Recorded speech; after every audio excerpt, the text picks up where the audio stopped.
Well, getting back to that, Sure. to the point of our discussion about belief and the sense of observe. Like, I guess the reason I kind of felt, let's say, unconvinced, it's because a little bit too vague. Like Yes. the idea, like to base our moral judgments or moral compass on such vague concepts as the sense of the absurd and the sense of disgust or whatever other sense.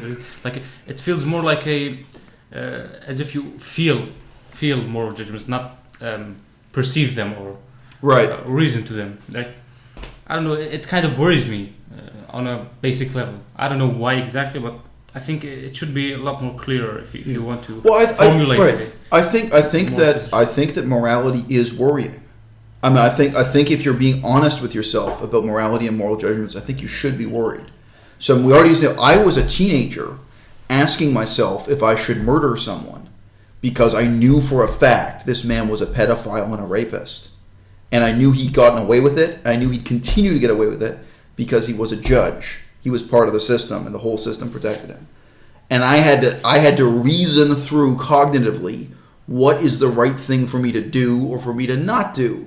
And hashtag spoilers, I decided not to do anything. And I really had to think through, what was the right decision here. Anyway, and I felt more pressure on me. I could say more about that. That's scary. That's worrying. And again, even if you read Shakespeare, even in Romeo and Juliet. Romeo and Juliet's about a lot of teenagers with knives and swords getting into knife fights. Tybalt dies and everything. For most of human history, you have teenagers making decisions about war and death and so on. And you're right. It's worrying.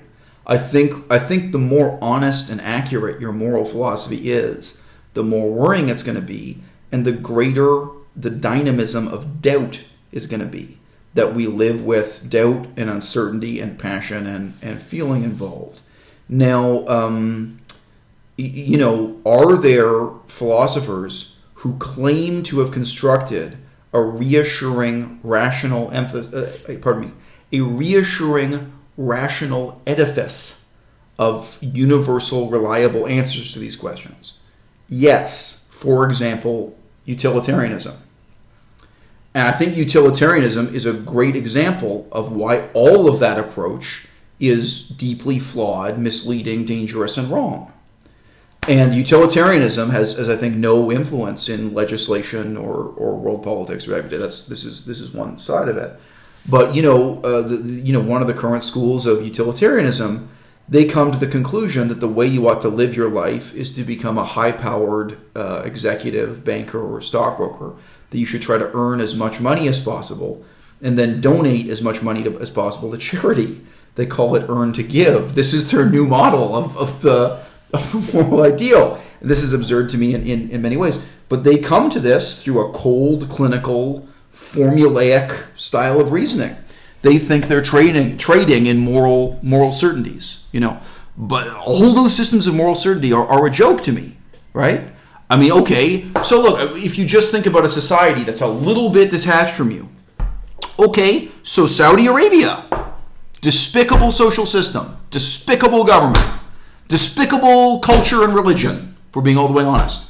And if I'm born wealthy in Saudi Arabia, you're telling me the best thing I can do is get a high-paying job, maybe as an oil company executive, maybe in finance or banking, and give to charity. That fits perfectly into a Muslim society. This is, zakat and so on culture. It would be very well regarded. You can move up the social system. You can be a 100% conformist and not question anything your parents did or anything your society did. And the Saudi government can keep abducting people off the street and putting them into ghost houses and assassinating dissidents with snipers on rooftops. And you have no problem with it because you're a utilitarian who believes in earn to give.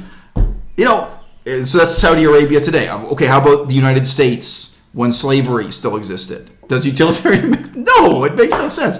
We live in a world with, again, sense of absurdity. I mean, what did I just do? The subtext of what I'm doing is I'm appealing to your sense of absurdity. Isn't it absurd to think you're making the world a better place by being a conformist and a banker and an oil executive? I mean, the oil industry, again, is immoral and ecologically flawed in its way, too. and think you're making the world a better place because you're going to earn all this money, live in luxury, and give money to charity. Now, I understand the appeal. I understand why some people want to believe that. But again, I'm pointing in challenging it here. I'm actually not appealing to your faith. I'm not appealing to your belief in some other ideal. I'm actually only appealing to this limited use of reason that's going to show a fissure, that's going to appeal to your sense of absurdity.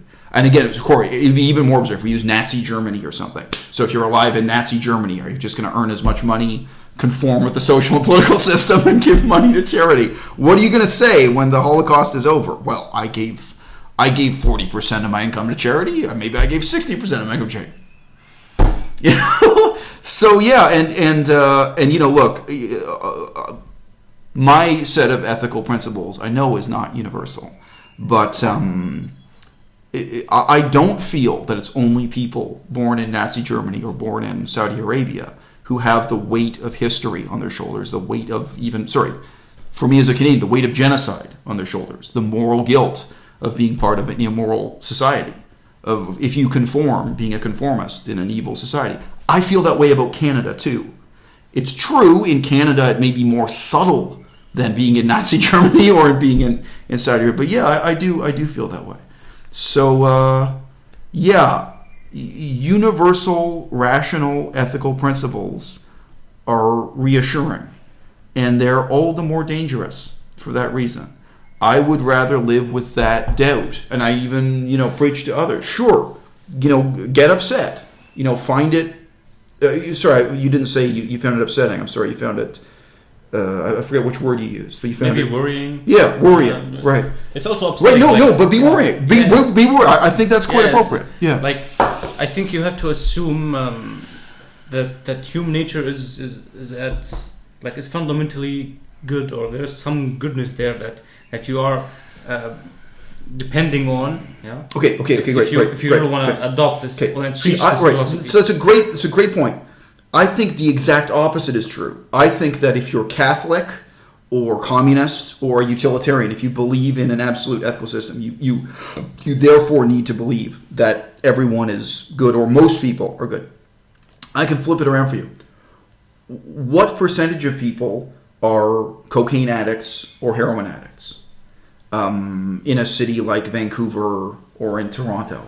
Now, as a percentage, it's not that many people. What percentage of people are alcoholics in countries where alcohol is available everywhere? Even let's extend video game addicts. How many people are addicted to video games? Video games are available everywhere. Some. Whether it's 1% or 5% or 10% of people, it's a percentage of people. I don't believe that human nature is universally good. I don't believe any of these things. I don't believe, period. My system is not based on belief. However, it should be empirically obvious to everyone that many people, at least 10% of people, reject and shun alcohol, cocaine, heroin, video games, right? Some people are like that. Whether it's 5% or 10% or 30%, some. And for us, I count myself in this category, what are we going to do? No, it is not given to everyone to take up the work of government. It is not given to everyone to take up the work of research. It is not given to everyone to take up the work of charity. My father had 9 children. 9 children. I have 8 brothers and sisters. I don't think even one of them can do what I do. Not even, we have a lot of genetic material in common, right? I don't think I'm in the majority. I don't think I ethically or politically represent the majority. But this is like when I talk about genocide and Cree and Ojibwe, but even if we talk about Chinese or Cambodia or something, not everyone can care about political reality. Yeah. There are some people in California, and all they will ever care about is getting high and skateboarding. Using drugs to get high and then skateboarding or riding a bicycle for fun. That's their whole life. I'm not trying to recruit them into politics, research, and charity. I'm not. And look who turns up. So right now I just happen to have met you. Sorry, a little bit of work, but this is, my channel is sitting there. What kind of person gets interested in this, failed former scholar of Buddhism, former, kind of charity worker, political science major. So my channel is talking about some of these themes. Some people are going to get interested in what I have to offer and the challenge I'm making to the unexamined life of getting stoned and riding your skateboard every day. You look right at tomorrow. He's only 21. He could decide to spend the rest of his life getting stoned or using drugs and riding a skateboard. I don't think. I think if you did, you would be miserable. Someone else would be happy. There were tons of people who were happy in Adolf Hitler's dystopia. They didn't mind. They didn't care. They did not, and a lot of them were alcoholics, probably. Alcoholism was pretty high in Germany at that time. They closed the window and drank more whiskey or drank more schnapps, whatever kind of alcohol they were into, and they got on with their lives, right? So no, this is the thing. When I'm not making claims that are universal about human nature or even human potential. I don't think my own brothers, I don't think they have the potential. For shit. There's a range of intelligence amongst my brothers and sisters, but one of my brothers is so retarded, he's never said a word in any language. He can't even speak English. He can't speak any language. He's that severely retarded. So, I'd like to think I'm at the opposite extreme, but maybe I'm in the middle of the spectrum. Maybe we should be optimistic. Maybe the spectrum goes a lot higher. If so, you people are not on YouTube. The people on the upper end of the spectrum, come on, put me to shame. You make better YouTube videos about philosophy, politics, and veganism.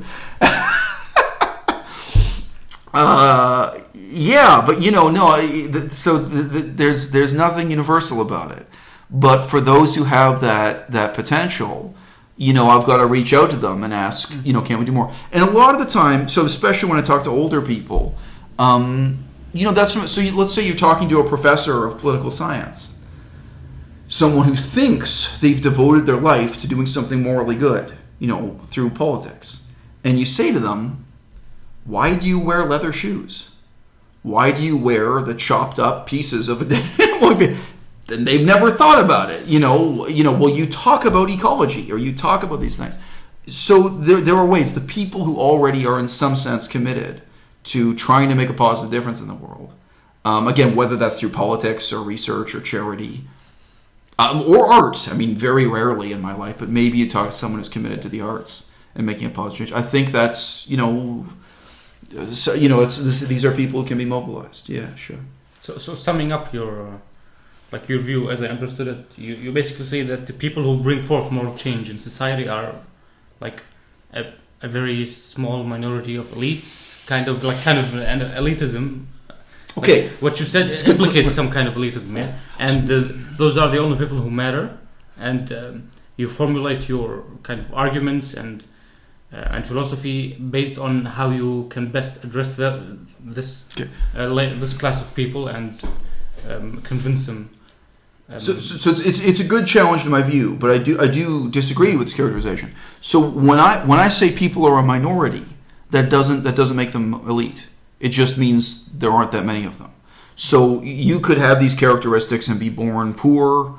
You can be black or white. You can be of any ethnic group, and again, even within your own family. And believe me, there's nothing genetic about it, and so on. I don't even know. Do you have brothers? You have one brother, right? I have one brother and two sisters. Okay, so all right, so it's you have enough diversity in your family, and I'm sure they're going to take very different paths in life from you. I'm sorry, I don't want to get into this, but I just say within a given family. So for one thing, no, it's not an elite. For another thing, you're talking about a minority of people that choose themselves. Nobody else chooses them or appoints them. And you're also talking about a minority that anyone can exit at any time. At any time, you can go back to. You can choose to go use drugs and ride your skateboard. You can go to the unexamined life. You can get rid of all your moral responsibility. We could go back to eating meat tomorrow. And the reasons why we're not going to include disgust, include a sense of the absurd, include a sense of reason, include, these kind of negative indicators. Again, you notice I'm not using the word virtue. You know what I mean? Yeah. But, you can construe it, you can turn it inside out and express this in terms of positive virtues, which is also a valid way to describe it, sure. But like the number one reason, if I tried to eat meat tomorrow, I'd be disgusted. and it's partly because of what the meat means. I would be disgusted also to be putting mercury into the ocean, smashing mercury containers, these many other examples. I in a sense, I know what it means, or at least I know what it means to me, and there's a very powerful relationship there that has an almost instinctual form of disgust and revulsion that comes in. So no, sorry, but just to answer your question, in saying that it's a minority of people, I don't mean that it's an elite. They could be, or they could be primarily oppressed and poor people, depending on the country and the culture. And the people who are born in Saudi Arabia and look around them and say, this is absurd, this has to change, they can be at any social class, same with Iran and so on. So this sense of challenging the values and assumptions you were raised with, I think it can arise spontaneously kind of almost anywhere with almost any kind of person. And if any, I would say probably people who are born rich are probably at a disadvantage, because they have so many rewards for conforming and not questioning, in the culture and milieu that they're in. They have so many rewards. So, there are rich people who get involved in politics, but they're involved in politics not to change anything, just to keep things the same, or just to make more money or what have you. Sorry. Shout out to George W. Bush. I would guess, if anything, there's a bit of an inverse relationship to the privilege you're born with. That'd be my guess. But don't you think that it's exactly because of this realization, that most people will not be part of this minority, that universal or absolutist values, like the ones that religions offer or other ideologies, are on a purely pragmatic level useful in society and do play an important role. Can you really just rely on this sense for the majority of people in society to lead them to the right moral decisions in their lives? This right, sure. No. I believe right.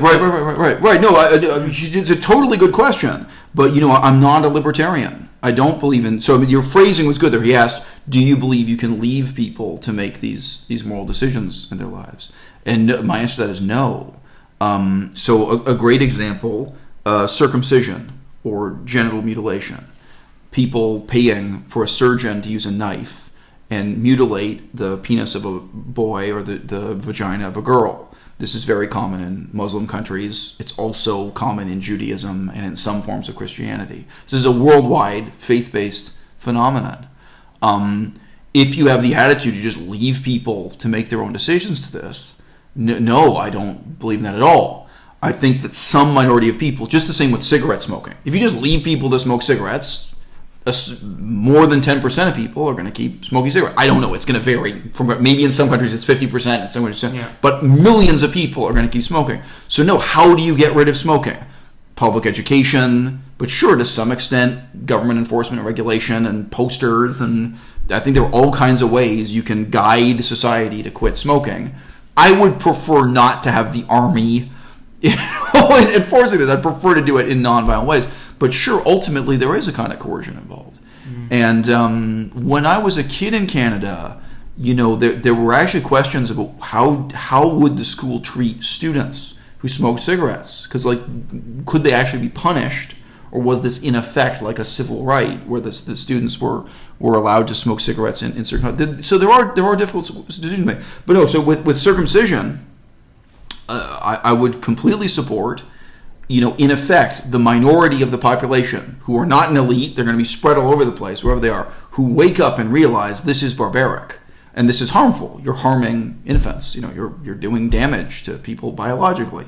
To wake up and get organized and hope, preferably through a democratic process, pass a law and end this. In the country. Of course, it's better to do it through public education. It's better to do it in a participatory way. But ultimately, no, I do believe in coercion. And so for me, the perfect example is water pollution. I don't believe you have the right to dump anything in the water, but not your poo, not your sewage, not your paint. You're finished painting your house, you pour the paint in the water. No. I totally believe in, of course, public education would help. People may not realize throwing paint in the water is a really serious form of pollution. Education and so on is definitely important. But ultimately, yeah, enforcement, sure. Yeah. There's going to be a minority of people in government who make that decision, or a minority of people who care about it and lobby on it. The same way gay rights was a minority movement. I think it benefits the majority, but it's totally a minority movement. Yeah. I think, how do you reconcile this view with your rejection of using violence as a means of bringing forth the socialist or communist ideals and realize them in a society? Like how do you reject government-sponsored violence or coercion and reject it in other situations? Where do you draw the line? Or is it just a pragmatic, does it just depend on the situation? Like you're with government intervention and coercion if it serves a perceived public good, and how do you define it? Like this is, I don't know, this is kind of a murky situation you put yourself in if you don't have any problem with government coercion, or I don't know if you can call it violence, but I think it is under the threat of violence. Right. You can at least say that. Sure. Yeah. If you'll go to jail if you pollute the river. How can you justify it in this context? Like of your other views on communism and socialism and rejection of violence generally in political activism, for example. Like why do you say the government can do it, but like also individuals or maybe vegan activists or I think right. No, but I think because they also believe that they're doing something good, like for the public good. Right. Well, no, I mean, my basic, in this sense, I'm a mainstream Democrat, not in the American sense, but a mainstream person who believes in democracy. I think it's fine for a government, almost any kind of government, to come together and have public consultations and debates and a vote and decide, for example, that you have to force children to brush their teeth with fluoride. That this is something we can do collectively. Now, I just put in a footnote. How perfectly democratic is that? How collective is it? Do you really just have a dictatorship that symbolically goes around and consults people, or is it truly democratic? That's a very important question, but we set that aside now. But so just finish the example. I believe in this democratic conceit, and no, I do not believe in grassroots violence or any non-government, any public minority, anyone, special interest group using violence, which would be in this case, let's say a group of dentists get together and they decide they're going to go around in a group and enforce their idea of dental hygiene, that they're going to show up and terrorize schools, or that they're going to use, again, it would be low-level violence, but that they're going to go around and in a agit-prop, rebellious, terroristic manner go around trying to force people to start using proper toothpaste with fluoride in it and so on. No, I don't. So to me, these two things are totally different.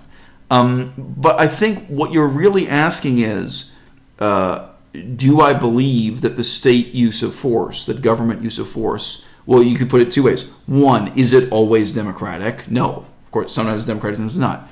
And then two, is it always right, whereas the public use of force is always wrong? So no, and again, so in both these things, I am a nihilist. I mean, empirically, no, I don't assume that. There are going to be cases where the government is horribly wrong. And but why should it be democratic if it's only a minority of people usually who have this moral conviction? Well, impose as a law. Right. No, why should it be democratic? No, that's a very good question. But I think for me the answer is a part of the question.